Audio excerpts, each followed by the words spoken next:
switch gears. Tom Brady now. I've been telling people I'm really excited about this Super Bowl, Super Bowl 49. Actually, it's going to take place in Arizona, and a really nice hot spot for everybody that's in Chicago now. I don't know anybody in the studio that wouldn't want to be in Arizona.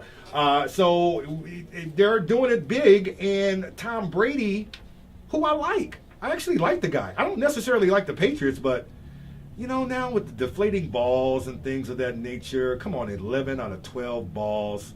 You've got to be kidding me. You can't discount his talent. Like you said, you like Tom Brady, but you might not be a fan of the Patriots, but you can't deny that he's a good player. And obviously, all of this talk about Deflategate and everything is distracting, in my opinion, or it would be to me if I was a football player getting ready for the biggest game of the year. But he's handled it so well, and he's even said it's nothing that he didn't expect, you know, becoming someone who's in the eye of the media and everything, that he's going to have to deal with things like this.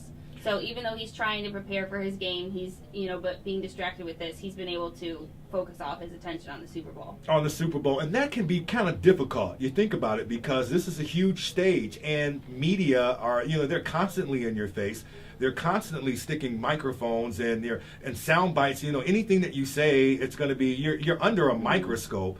But in my opinion, and I think I was having this conversation, because you always have the really good conversations at the barbershop, right?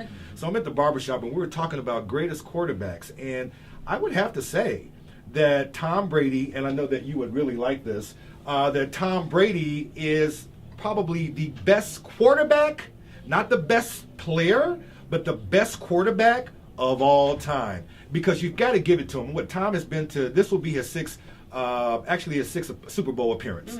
Not only to say that, but he's been to three. Actually, he's won 3 Super Bowls, and he lost 2. And he lost 2 to the same team, and Eli Manning and those Giants. Of course, and I'm sure that they're still having nightmares about. But this game is really important to Tom, because this here, you can cement his legacy. If he wins this, he would have won 4 Super Bowls in 6 years and going. So I would have to say he is the best quarterback of all time. But you cannot tell me that this is not really a distraction for the team, because you got to go in thinking, okay, these, what's going to happen? Are the fans, are these balls okay?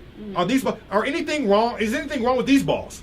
You know, I'm sure that's in the back of a lot of people's mind. And I also think too, Traci, that if they win, how many people are going to say, oh, wow, they won because? What was going on? Yeah, and I know these balls are being inspected. You got to inspect the balls, because if you don't inspect the balls, people are going to be saying, why? These balls, you know, nobody, you know. So you got to do it. But I just think that it's just crazy. A couple years ago, we had, what, Spygate?